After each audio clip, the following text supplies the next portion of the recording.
AICC की national spokes person है, आज हमारे यहाँ लोहारू पहुँची हैं और इनके एआईसीसी की तरफ से ड्यूटी लगाई गई है। ये डिस्ट्रिक्ट वाइज जारी है।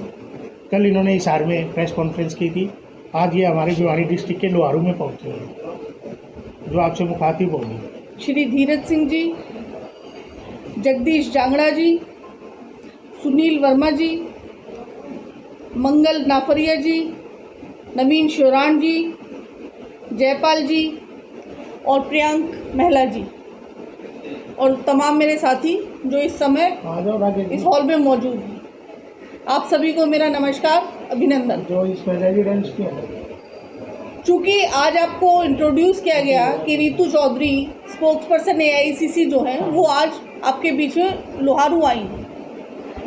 केवल लोहारू नहीं बल्कि जितने भी हमारे स्पोक्स पर्सन हैं, जितने भी हमारे प्रवक्ता हैं, वो पूरे हरियाणा में 90 की 90 सीटों पर जाकर कांग्रेस का मत रख रहे हैं। आज तक कांग्रेस ने क्या किया वो जाकर मीडिया के बीच में बता रहे हैं। इसका एक महत्वपूर्ण कारण ये भी है कि पिछले 10 सालों में हमारी आवाज़ को जितना दबाया गया वो केवल भारत में नहीं बल्कि विश्व में चर्चा का विषय बना कि किस प्रकार से विपक्ष की आवाज़ को दबाया गया।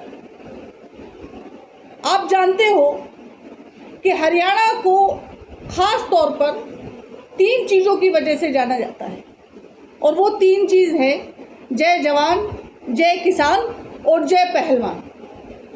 इन 3 चीज़ों की वजह से हरियाणा का नाम जो है पूरे विश्व में बड़े गर्व से लिया जाता है। लेकिन इस सरकार के कार्यकाल में, पिछले 10 साल के कार्यकाल में देखा होगा कि हरियाणा की इस इज्जत को, हरियाणा के इस नाम को किस तरह से मिट्टी में मिलाया गया, पैरों तले कुचल दिया गया। सबसे पहले मैं आपके सामने किसानों की बात करना चाहूँगी कि अगर मैं किसानों की बात करूँ, किसान एमएसपी को लेकर धरने पर बैठे हुए थे। इस सरकार के कार्यकाल में 750 किसान शहीद हुए और ये सरकार के कान पर जू नहीं रहेंगी, बल्कि ये कहा गया कि क्या वो मेरे लिए मरे हैं। ये प्रधानमंत्री जी का स्टेटमेंट था, बहुत ही असंवेदनशील स्टेटमेंट था, जिसकी चर्चा जो है विश्व स्तर पर हुई थी। किसानों के ऊपर इस प्रकार के अत्याचार किए गए कि जब आज़ादी मिली थी भारत को, उसमें भी जो हमारे जो देश के लिए आज़ादी मांग रहे थे उन पर भी अंग्रेज सरकार ने ऐसे अत्याचार नहीं किए थे जो इस सरकार ने किसानों पर किए, हमारे जवानों पर किए और हमारे पहलवानों पर किए।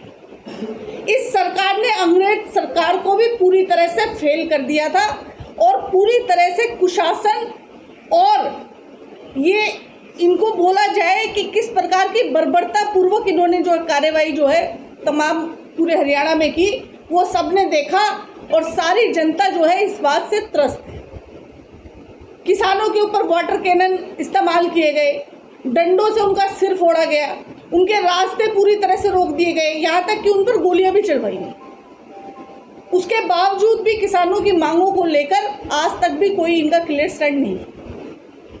अगर मैं जवानों की बात करूं तो पूरे देश में पिछले जो कॉमनवेल्थ गेम हुए थे उसमें 66 जो है माफ़ कीजिएगा 66 जो है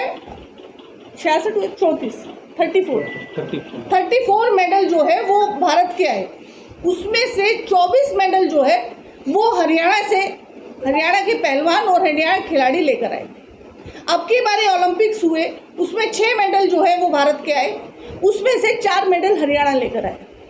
और आपने देखा कि किस प्रकार मेडल लाने वाली हमारी बेटियां, जिनको गोल्डन गर्ल्स के नाम से जाना जाता है, जब उन्होंने इन्हीं के एक एमपी के खिलाफ जब आवाज़ उठाई कि ये हमारा यौन शोषण करता है और केवल हमारा नहीं बल्कि नाबालिग बच्चियों का जो खिलाड़ी हैं उनका भी यौन शोषण करता है। और ये मेरा बयान नहीं है, ये दिल्ली पुलिस ने सुप्रीम कोर्ट में अपना बयान दर्ज कराया है। उस व्यक्ति के खिलाफ एफआईआर तक दर्ज नहीं की गई। सुप्रीम कोर्ट के दखल से एफआईआर दर्ज की गई, उसके बावजूद भी उन बेटियों को बूटों तले कुचला गया, उनको मारा गया, उनको बेइज्जत किया गया और उनका कैरेक्टर असैसिनेशन किया गया। और जब हम उनको सम्मान देने की बात करते हैं, जब उनको टिकट देने की बात करते हैं, तब यही सरकार जो है हम पर इल्ज़ाम लगाती है कि ये आंदोलन जो थे प्रायोजित थे। तो ये सरकार इस बात का भी जवाब दे कि जो यौन शोषण किए गए थे क्या वो भी प्रायोजित थे, क्या जो बलात्कार किए गए थे वो भी प्रायोजित थे। इसी कड़ी में मैं महिलाओं की भी बात करना चाहूँगी कि ये सरकार में हर रोज औसतन 5 महिलाओं का, ये बेटियों का रेप होता है।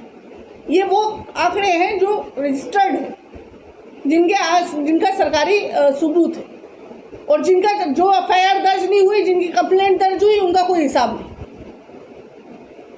लगभग डेली 46 केसेस ऐसे दर्ज होते हैं जिन पर महिलाओं के प्रति जो है अपराध के मामले जो है वो 46 इसमें हरियाणा में दर्ज होते हैं। 30,000 से ज़्यादा महिलाएं हरियाणा से लापता है।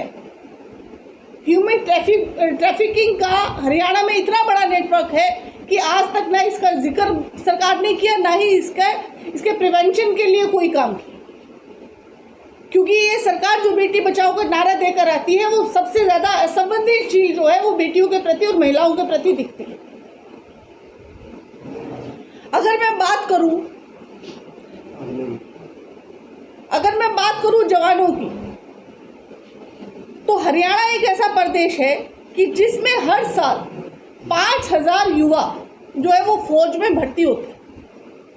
और ये पूरे देश के लिए बहुत गौरव की बात है, क्योंकि हमारे हर 10वें घर से एक बच्चा जो है फौज में।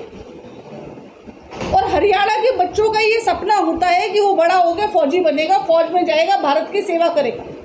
उसका मतलब ये नहीं होता है कि वो जो है पैसा कमाएगा या उसको सैलरी से कोई लेना देना है कुछ है। उसका केवल और केवल ये मकसद होता है कि मुझे अपने देश के लिए कुछ करना है। जो 5,000 युवा जो हर साल भर्ती होता था, अग्निवीर योजना लाने के बाद आज उसकी संख्या 250 हो। इन्होंने अग्निवीर योजना लाकर हमारे युवा को जो देश का गौरव होता था उसको दिहाड़ी मजदूर बनाकर रखा। हजारों लाखों बच्चे इसके खिलाफ होने के बाद, इनके आंदोलन करने के बाद भी सरकार के कान पर जू नहीं रही थी। और इस अग्निवीर की पोल जब हमने खोली तो हमने ये कहा कि जो पूर्व जनरल थे नरवणे जी ने किताब लिखी है। उस किताब में इस बात का जिक्र किया है कि जब हमें अग्निवीर योजना बताई गई तो हम सारे के सारे जो है वो शॉक्ड रह गए। हम चौंक गए कि ये हमें क्या दे दिया। ये तो बिल्कुल जो है इस जो हमारी सोच है देश के प्रति उसके खिलाफ है। लेकिन ये प्रधानमंत्री कार्यालय से हमारे ऊपर थोपी गई, बाकायदा प्रधानमंत्री कार्यालय से आई गई। और किस मकसद से आई है, अगर इस पर जाएंगे तो ये बहुत बड़ी डिबेट का विषय है, तो उसको अभी फिलहाल मैं छोड़ती हूँ। लेकिन ये देश के लिए बहुत घातक योजना है। अब केवल हमारे युवाओं के लिए नहीं, हमारी सरहदों के लिए भी बहुत घातक है। क्योंकि वो बच्चा जो 4 साल के लिए आप उसको सरहद पे छोड़ दोगे, ना ही वो पूरी तरह से ट्रेंड है, वो किस प्रकार से उन ट्रेंड फौजों का सामना करेगा और किस प्रकार से, क्या ये कोई किसी साजिश का तहत जो है ये चीज़ की गई है, ये काफ़ी डिबेट का विषय है। मैं 2 मिनट और लूँगी, मुझे पता है कि आपकी प्रेशर है, लेकिन मैं थोड़ा सा और प्रकाश डालना चाहूँगी। हमारी कांग्रेस की सरकार ने हमने तमाम प्रदेश में जो है IIT खोले, IIM खोले और लगभग 3,000 के आसपास हमने स्कूल खोले। आप एक डिस्ट्रिक्ट उठा के देख लीजिए, हर डिस्ट्रिक्ट में कांग्रेस का एक ऐसा आपको निशान मिलेगा कि यहाँ पर हमने एजुकेशन के लिए काम किया। इस सरकार ने स्कूल खोलना तो दूर की बात रही, बल्कि 5,000 स्कूलों को बंद कर दिया। फीस इतनी ज़्यादा बढ़ा दी कि गरीब का बच्चा, SC बच्चा जो है, OBC बच्चा जो है वो पढ़ने की सोच भी नहीं सकता। मेडिकल की फीस 40 लाख बढ़ा दी और एजुकेशन को हार्म करने का ये नतीजा रहा कि आज जो है हरियाणा जो है बेरोजगारी में नंबर 1 हो गया है। प्लस पूरे में ड्रग्स का इतना बड़ा ट्रैफिकिंग, जो आप सुनते थे कि पंजाब जो है नंबर 1 है, आज हरियाणा नंबर 1। पूरे युवाओं को इन्होंने नशे में झोंक दिया है। आज युवा बेरोजगार है, प्लस नशा भी करता है। हमारे समय में हमने 2 लाख नौकरियां दी, जिसमें से हमने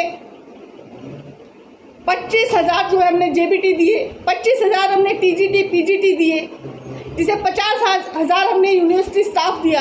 आज के समय में इनकी सरकार में 2 लाख पद, सरकारी पद जो है खाली पड़े। 20,000 पद सरकारी जो है पुलिस महकमे में खाली पड़े हुए हैं। और 50,000 पर शिक्षा विभाग में खाली पड़े हुए, इस बात से अंदाजा लगा लीजिए शिक्षा के प्रति ये कितने सीरियस है। हमारी सरकार ने 100-100 गज के प्लाट दिए, जिसमें हमने 4 लाख लोगों को 100-100 गज के प्लाट दिए। इन्होंने आने के बाद एक प्लॉट देना तो छोड़िए, इन्होंने कहा था कि 2022 तक हर जो है सर पर छत होगी। छत तो छोड़िए, इन्होंने बाकायदा वो स्कीम बंद कर दी। इन्होंने एससी बच्चों की स्कॉलरशिप डॉक्टर अंबेडकर योजना के अंतर्गत हमने जो चलाई थी, इन्होंने एससी बच्चों की स्कॉलरशिप बंद कर दी। ये कौशल विकास रोजगार योजना लेकर आए, जिसके तहत इन्होंने नौकरियों में आरक्षण खत्म कर दिया। ये सरकार केवल और केवल जनता के खिलाफ काम करती है, उद्योगपतियों के हक में, अपने मित्रों के हक में काम करती है। ये सरकार जो है पूरी तरह से हरियाणा की जनता के लिए, हरियाणा के युवाओं के लिए घातक है, हरियाणा के भविष्य के लिए घातक है।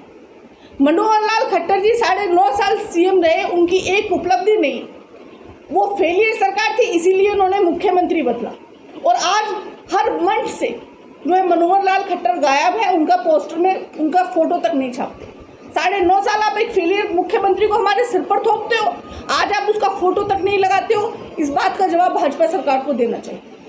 अब मैं थोड़ा सा लोकल इश्यूज़ पर बात करना चाहूँगी, और मैं चाहूँगी कि लोकल इश्यूज़ पर हमारे जो युवा साथी हैं वो बोले। मंगल जी आप बोलिए। आप ये बताइए, कल कुलदीप बिश्नोई का बयान था जी कि बाप बेटे की पार्टी के अंदर SC-BC वर्ग को अपमानित किया जाता है, सजा की टिप्पणी जब उनका ये बयान था। देखिए, कांग्रेस ने 20 साल अशोक तंवर जी को, जो कि SC है, उनको यूथ कांग्रेस का 10 साल उनको अध्यक्ष बना के रखा, जो हमारी कांग्रेस में बहुत बड़ा पद माना जाता, और 10 साल उनको जो है हरियाणा का प्रदेश अध्यक्ष बना के रखा।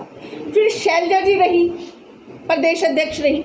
आप ये बताइए, जो SC की बात करते हैं, दलितों की बात करते हैं, इनके कितने प्रदेश अध्यक्ष जो हैं वो दलित? अब हमारे जो प्रदेश उदय भान है, पहले फूलचंद मुलाना जी भी थे, लेकिन इनके में कितने प्रदेश अध्यक्ष जो है आज तक ही बता दीजिए कि एक प्रदेश अध्यक्ष इनका SC रहा है? हमारे CM SC रहे, इनका एक CM SC रहा है। तो ये दलितों के हकों की क्या बात करेंगे? ये तो दलितों का दमन करने वाली सरकार है, और ये दलितों के हमारे पीछे पूछते हैं। शैलजा जी हमारी सम्मानित नेता है, और शैलजा जी आज भी हमारे साथ है। उनका कल इंटरव्यू आया कि तन मन धन से मैं जो है कांग्रेस पार्टी के साथ हूँ, केवल और केवल ये विषय भटकाने के लिए। ये अपना बताए कि मनोहर लाल खट्टर कहाँ पे है, और वो रील मंत्री जो है मुख्यमंत्री नायब सिंह सैनी, क्या वो लोगों के बीच जाने से डर रहे हैं, जो रील बनाकर जो है वो डाल रहे हैं? नायब सिंह सैनी ने घोषणा दी कि अग्निवीर जो योजना है, उससे जो जवान आए उनको सरकार ने आरक्षण देकर नौकरी दी है। आपने पिछले 10 साल में कितनी नौकरियां दी, पहले उसका हिसाब दे दो। आपके 2 लाख पद खाली पड़े हुए हैं, आप कब भर रहे हो पहले ये बता दो। आप जो अग्निवीर योजना जिसके खिलाफ युवा खड़ा हुआ है, अगर आपकी इतनी सक्सेसफुल योजना है तो केवल 250 भर्ती क्यों है साल में? कौशल रोजगार निगम पर आपकी क्या कदम रहेगा आगे?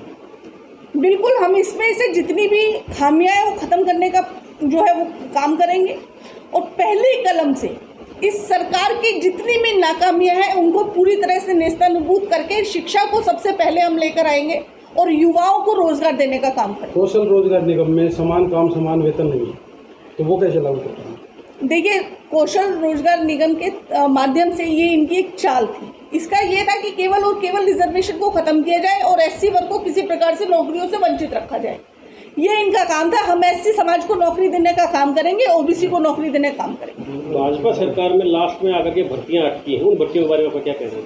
माफ कीजिएगा, सवाल भर्तियां जो है लास्ट समय में आके अटकी है, कहा गया कांग्रेस ने रोड़ा अटकाया है भर्तियों के मामले में, इस बारे में क्या? देखिए, ये तो ये भी कहते हैं कि जो भी कुछ हुआ आज तक नेहरू की वजह से हुआ है। सड़क टूटी है, जितनी भी जो इन्होंने बनाई थी वो भी नेहरू की वजह से बनाई है। तो अब 10 साल सरकार में हो, हमने क्या रोड़ा बना दिया? हमको तो बोलने तक नहीं दे रहे हो आप। 9 साल क्या करते थे? अब क्या करते रहे 9.5 साल? और अब आप नौकरियों का वादा कर रहे हो। आप 10 साल क्या कर रहे थे? मक्खियां मार रहे थे क्या? ये सरकार तो ये सोच रही थी कि अभी 2-4 महीने इलेक्शन में बेनिफिट मिल जाए।